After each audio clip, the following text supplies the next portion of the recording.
Hey ho Pop Gengs!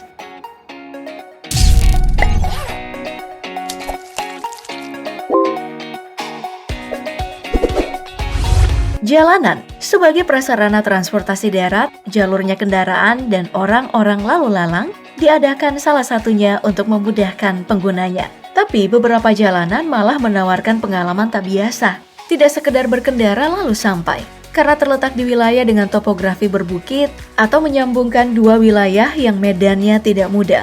Beberapa jalanan berikut mungkin akan membuatmu enggan melaluinya atau bahkan bikin ketagihan untuk kembali menelusurinya.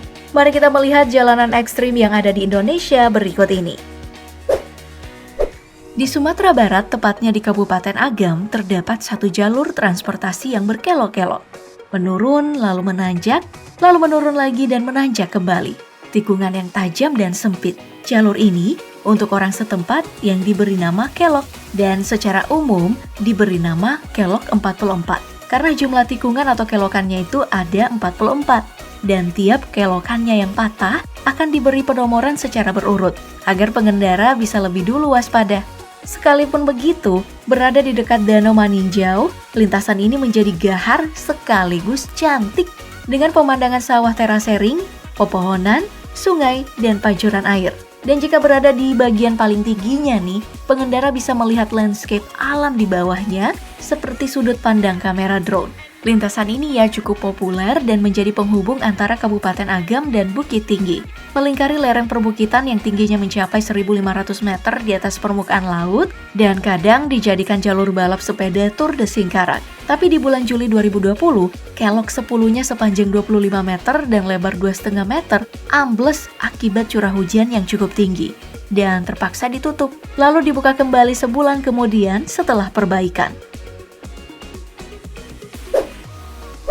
Yang tak kalah menantangnya adalah jalan yang terdapat di Flores NTT, yakni jalur Trans Flores, terbentang dari Labuan Bajo di Manggarai Barat sampai ke Larantuka di Flores Timur. Sepanjang 664 meter, jalur ini juga memiliki tikungan tajam dan rawan longsor.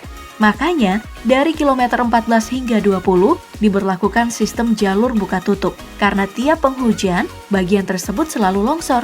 Tiap 2 kali sehari, dari pukul 8 hingga 12 waktu Indonesia Tengah, dan pukul 15 hingga 17 waktu Indonesia Tengah, jalur tersebut akan dibuka.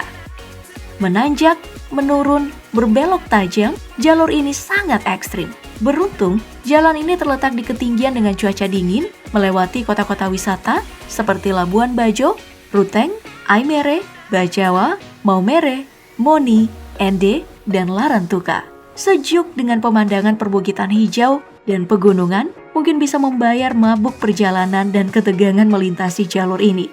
Sebaiknya sebelum melintas, isi perut dulu ya, buang air dulu, terus jangan lupa bekal dan obat anti mabuk perjalanan dan isi bensin yang cukup. Karena kamu pasti nggak ingin membuat perjalanan ekstrimmu kali ini tersendat-sendat.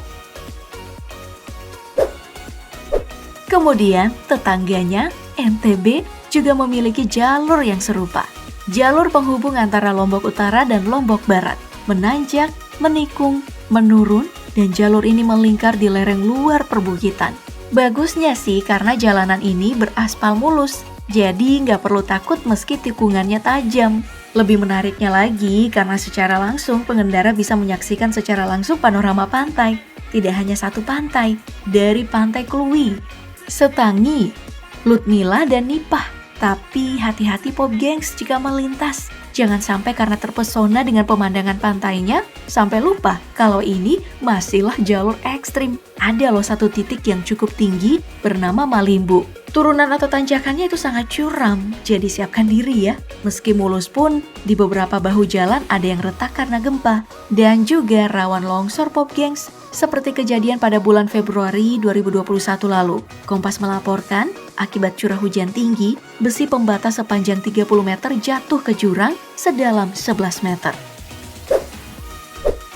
Dari NTB kita ke Pulau Jawa, melihat salah satu jalanan ekstrimnya, jalur yang sering digunakan para pemudik dari Jawa Tengah ke Jawa Barat, begitupun sebaliknya. Jalanan ini ya membelah perbukitan, berkelok-kelok, dan memiliki beberapa tanjakan yang curam. Totalnya ada 5 tanjakan di jalan ini. Postangan, Tanjakan Warung Bir, Tanjakan Paslon, tanjakan bohong dan tanjakan gagak.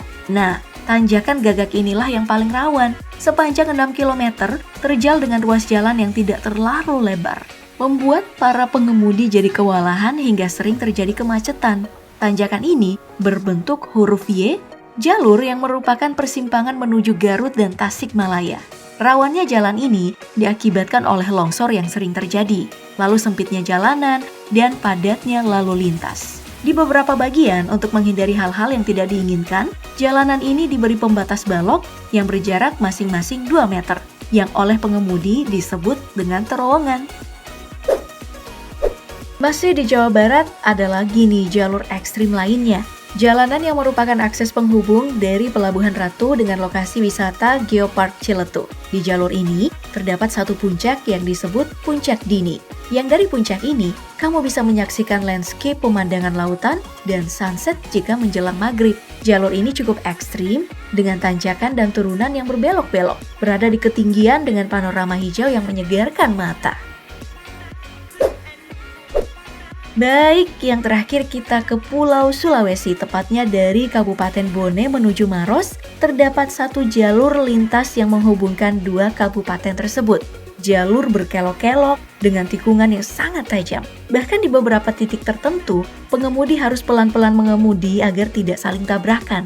Tikungan yang sangat tajam, bahkan tidak memungkinkan pengemudi dari seberang jalan bisa melihat pengemudi dari arah depan.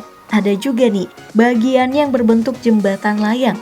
Di bagian yang lain berupa terowongan alami, di mana saat-saat tertentu kamu akan melihat kerama caca, hewan endemik Sulsel.